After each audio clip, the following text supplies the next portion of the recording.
Listen carefully and answer questions 1 to 7. Hello, are you the person to ask about joining a club? Yes, I am. What would you like to know? Well, I'm interested in several things, but I'd like to know more about the different clubs and how much they cost. I'm looking for a small club that's not too expensive. OK. Have a look at this table. You can see the names of the clubs, the fees, and the number of members. I'm afraid they aren't in any order. If you look at the top of the list, the first club is table tennis. That's one of our new clubs. Oh, right. So the table tennis club costs £20. That's quite expensive. Yes, it is a bit expensive. The cross-country cycling club is cheaper, though. Membership fees are only £15, but on the other hand, it's got 100 members. The film and drama club costs a lot, doesn't it? Yes, £50 is a lot, and that's probably why it only has 12 members. Is there any other club you think looks interesting? Look at the next one, street dance. Have you ever done any street dance? No, I haven't really. It's the cheapest. It only costs £5. OK. Shall we start with your interests? What do you like doing best? Well, I like photography. I've got a professional camera, so I take it quite seriously. But I can't really imagine belonging to a club to take photographs. I usually go on long walks on my own and take photos. So I like photography, but I wouldn't want to join a club to do it. OK. So what else do you like doing? Running? Oh no, not running. I like walking, but I hate running. I'm afraid the running club isn't for me, or the cycling club. And film and drama? No, it's far too expensive. But I do like yoga. I've practiced yoga on and off for years. How many members does the yoga club have? It's always a small group. A lot of people sign up at the beginning of term, but they stop going after a few weeks. So they're left with a few regular members every year. That sounds good. I think I'd like to join the yoga club. And what about the contemporary dance club? Is it expensive? Contemporary dance? No. It's not expensive. £10 for the term. Do you like dance? Well, I've never tried contemporary dance, but I do like jazz and tap dance. How often does the group meet?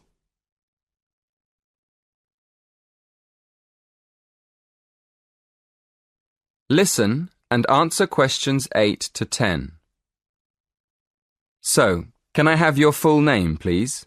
Victoria Mandeville. Mandavil? No. Mandeville. L-E. Thank you. And how old are you? 19. And your address? 57, Berry Gardens, Atherton Park, Manchester, M46. How do you spell Berry? B-E-R-R-Y? No, it's B-U-R-Y. Right, B-U-R-Y. And do you have a contact number? Yes, my mobile is 07942 573 279. 07942 573 279. Yes, that's right. Is that all? One more thing. Do you have an email address?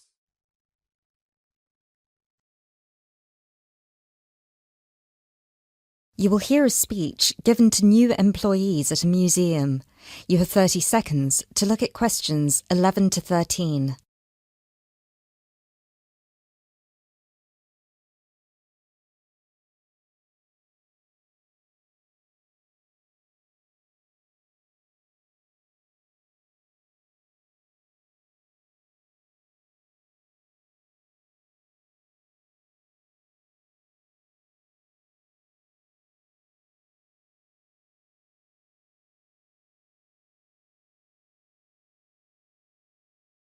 Allow me to introduce myself. My name is Peter Myers, and on behalf of everybody here at Stevensbridge Dungeons, I would like to welcome you all to our entertainment team. This year, the hiring process was especially competitive, and it might interest you all to know that for every position there were almost 30 applicants, so you really are the best of the best. In a moment, I will take you on a tour of the museum so you can get an idea of what the space is like. But first of all, I would like to show you around the staff room. Our staff room is located at the back of the building over here. You will notice that there are two entrances to the staff room.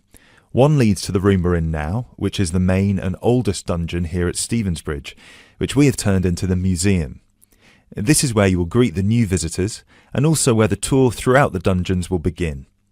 I should mention now that we only ever send visitors through as part of a group, so even on the busy days you will still get roughly 10 minutes of free time between each group. Make sure you use that time wisely, because you'll need to get straight back into character as soon as it's over. Now look at questions 14 to 20. Right, follow me and I'll show you the layout of the museum. From the museum, we can pass through this door near the interactive display into the staff room. From here you can see the steps at the far side in the opposite corner that lead outside into Berwick Street. When you arrive for a shift, it will be much easier for you all to come in the Berwick Street entrance directly down the steps to the staff room. If you come in through the main visitor entrance, it will take you longer to get past security. As you can all see, there are lockers on your right-hand side. They should be big enough for you to put your bags and coats in. You'll get given keys later that work with any of the lockers in here. Over on the other side, past the lockers, is our most exciting area. This is where our wardrobe and makeup will take place. Every shift, you will be transformed from normal people into grotesque medieval prisoners. If you're lucky, you get to be the jailer, but even they rarely bathed in those days. Of course, some of you might consider yourselves method actors, but please do try to shower before your shift. We don't want to give visitors an experience that's too authentic. Now, we do have a staff shower here if you really need it. It is located next to the staff toilets, which are unisex. I hope nobody has too much of a problem with that. Unfortunately, dungeons were not really designed with comfort in mind. You can find the bathroom at the other end of the room from the makeup area. There is also another toilet for the public, concealed just to the right of the door into this room. Let's move back into the museum. We have three main sections down here. The first one you pass into when you leave the staff room is the museum. This is where all the useful information can be found, such as dates, number of prisoners, and the kinds of torture that were used. I know it's a lot of information to take in on your first day, but try to learn as much of it as you can. Even though you'll mostly be in character, visitors might want to ask you some questions, and it would be great if you could tell them more about the dungeons. I think it would be more interesting if visitors could learn directly from you rather than having to read about it. As you can see, on the left we have an interactive display for children, and on the right we have a photo booth. This was the original dungeon, first built in 1435. Now, let's pass through into the main dungeon that was added during the Tudor period in around 1570. You might be able to feel that the air is a lot damper and cooler here. That is because we are now beneath the River Stevens. This is primarily the room in which most of you will be working. This is where many high-profile religious figures were held, sometimes for years on end. Depending on the roles you'll be playing, you can either be chained up, free to roam, or, if you're a jailer, wandering between prisoners to keep an eye on them.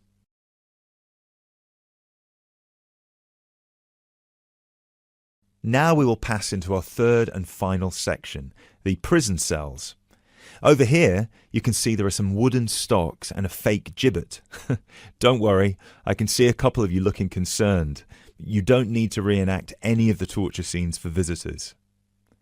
One person each shift will play the jailer in here, where you will give a speech to the group about some of the more notable prisoners to stay here in the past. This is usually the end of the tour, but some visitors will certainly want to ask you more questions at this point, so please try your best to make yourselves available. Help them by answering any questions they have. Also, feel free to guide the visitors through the museum if you see that they're going the wrong way. This concludes our introduction to your new workplace. If you'll please follow me, I will get you all issued with your keys and some information about the dungeons that you can take home with you to study.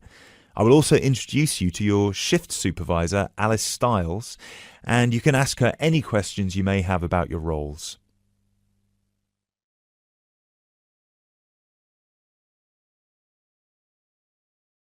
Now listen carefully and answer questions 21 to 25.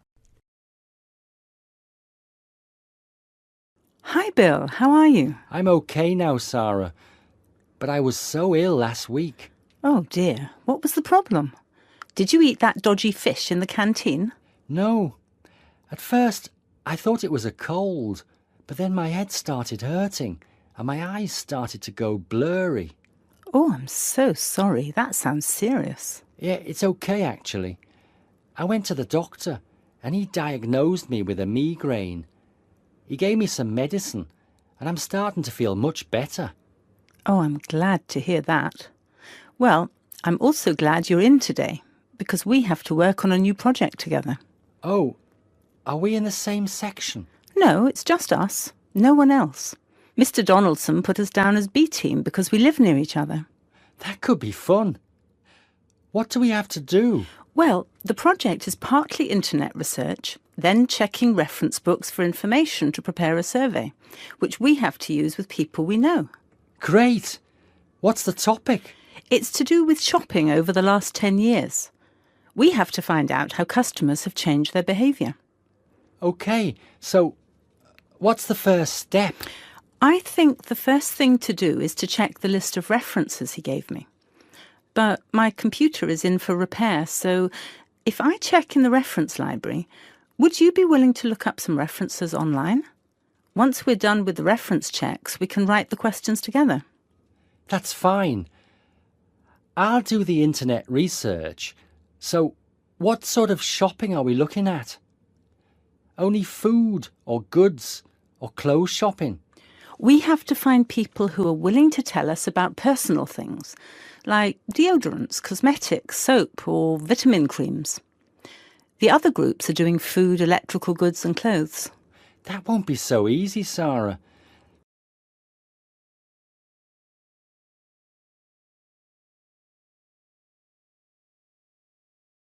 Now listen and answer questions 26 to 30. People might think those things are a bit private. Yes, I thought about that. I'll ask the women and you can ask the men. That should work okay. Well, if you think so. Give me the list of references then. Sorry, I left them in my other bag at Joseph's house. I'll get them for you tomorrow. OK. Well then, this afternoon, I think I'll catch up on the notes from last week. Can you help me, or are you busy? I've made you a copy of my notes already to save you time. Here you are. Wow, thanks, Sarah. That's so thoughtful. Well, since there's nothing for us to do right now, shall we go for lunch? Well, actually, I'll have to catch you later. I have to go to a meeting this afternoon. Can I phone you tonight to arrange when to meet? No, sorry. I have a date. Can we meet in the laboratory for the first class tomorrow? I'm not sure because I have to go to the library to collect some books. What about meeting there at lunchtime? Do you mean in the lab? Yes. OK. See you in the laboratory tomorrow at noon then. Sounds like we have a lot of work to do.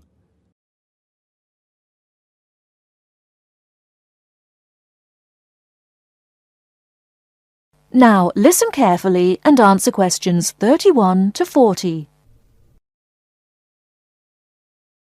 Now, I'd like to move on to talk about something called geotourism. Geotourism is very basically leveraging the benefits of tourism for local communities. I would just like to give you a couple of statistics which are very illustrative of the current situation with regard to young travellers and international tourism. Firstly, tourism has an impact on more people worldwide than any other industry. Indeed, it has an impact on 1 in every 2 people, either directly or indirectly. The second statistic is that in global tourism there is a 97% economic leakage. This means that if you spend £100 on going on holiday, normally only £3 of that money will actually reach the people who are giving you the services and the accommodation, for example, in the destination. If you put these two figures together, you can understand why some of the regions of the world which have very high levels of tourism still have very high levels of poverty and huge developmental challenges. These countries have this massive industry demanding a huge number of services, but they are not seeing a fair reward for these services. Geotourism is about changing this.